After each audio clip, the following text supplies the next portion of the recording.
Friends, स्वागत है आप सभी का हमारे यूट्यूब चैनल पर।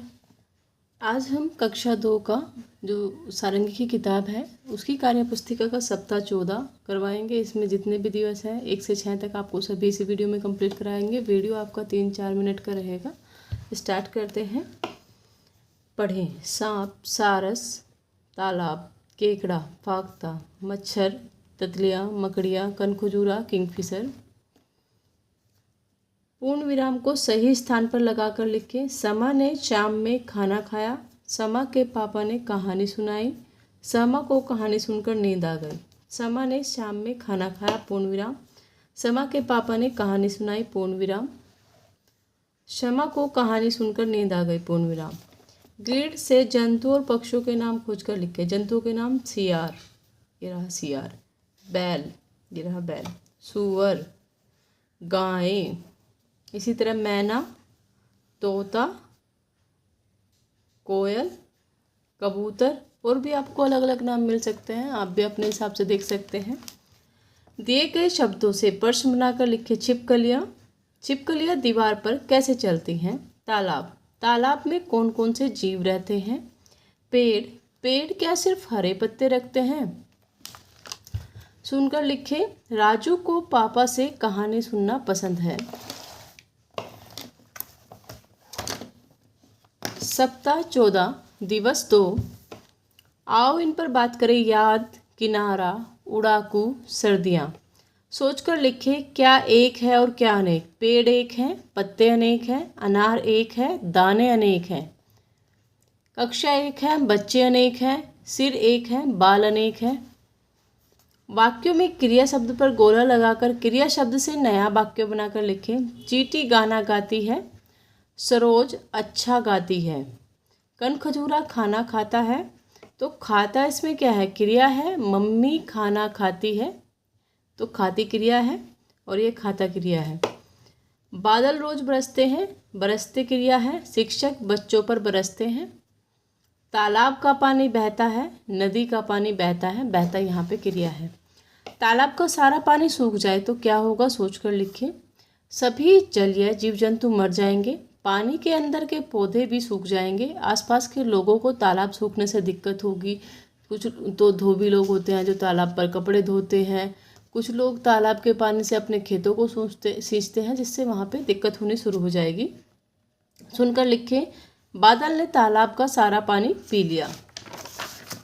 अब देखिए सप्ताह 14 का दिवस 3 है। यहाँ पे चित्र भी दिया गया है, इसे भी पढ़ें। सूरज ने तालाब से कहा, तालाब भैया, मेरे दोस्त बादल को बड़ी जोर से प्यास लगी है, पानी मिलेगा क्या? तालाब ने कहा, अरे इसमें पूछने की क्या बात, जितना चाहो पी लो। बादल ने तालाब का सारा पानी पी लिया। फिर सूरज ने कहा, तुम्हें पानी वापस मिल जाएगा।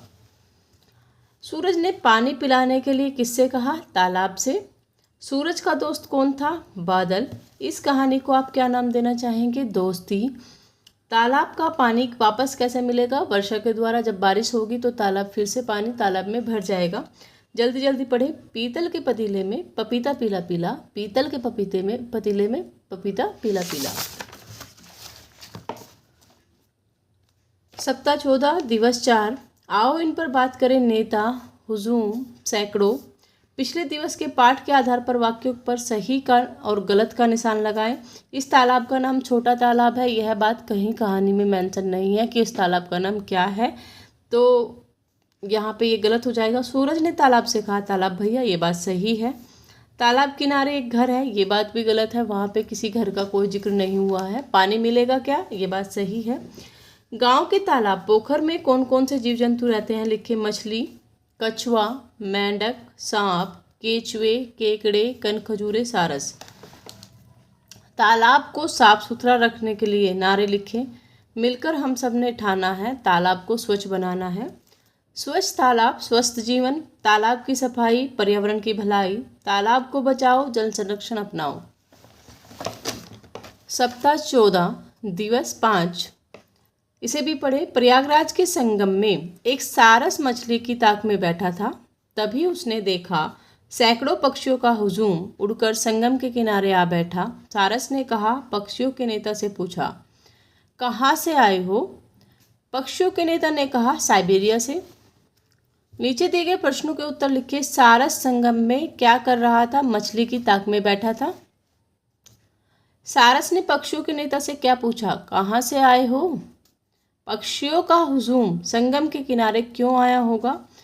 पक्षी बदलते मौसम में स्थान बदल लेते हैं, कुछ दिनों के लिए वह दूसरे वहाँ पे ठहरने के लिए आते हैं। इसे माइग्रेशन कहते हैं, प्रवास कहते हैं। जैसे हम लोग कुछ समय के लिए दूसरी जगह पे चले जाते हैं, इसी तरह कुछ मौसम में कुछ पक्षी दूसरे देश में आ जाते हैं या दूसरे स्थान पर चले जाते हैं। मैंने सीख लिया है कि यहाँ पे बच्चा जितने भी शब्द सही पढ़ेगा उतने आपको यहाँ पे अंक देने हैं। मान लिया 36 में से 25 सही पढ़े हैं तो 25 अंक हमने यहाँ पे दे दिए हैं। नीलिमा और सुरैया मस्ती करते हुए स्कूल जा रही थी। रास्ते में उन्हें गिलहरी दिखी। गिलहरी अखरोट खा रही थी। सुरैया ने गिलहरी से पूछा, अखरोट कहाँ से मिले? गिलहरी ने कहा, तालाब के किनारे से। अब यहाँ पे आपको एक एक नंबर दिखाई दे रहा है। यदि बच्चा सही आंसर देगा तो आपको 1 लिखना है, वरना 0 लिखना है। नीलिमा किसके साथ स्कूल जा रही थी? सुरैया के, तो आप यहाँ पे 1 लिख देंगे। गिलहरी को अखरोट कहाँ से मिले थे? तालाब के किनारे से। नीलिमा और सुरैया मस्ती करते हुए स्कूल क्यों जा रही थी? क्योंकि दोनों सहेली थी और बच्चे अक्सर मस्ती करते ही स्कूल जाते हैं। आशा करते हैं वीडियो पसंद आया होगा। लाइक कीजिएगा, शेयर कीजिएगा, सब्सक्राइब कीजिएगा। धन्यवाद।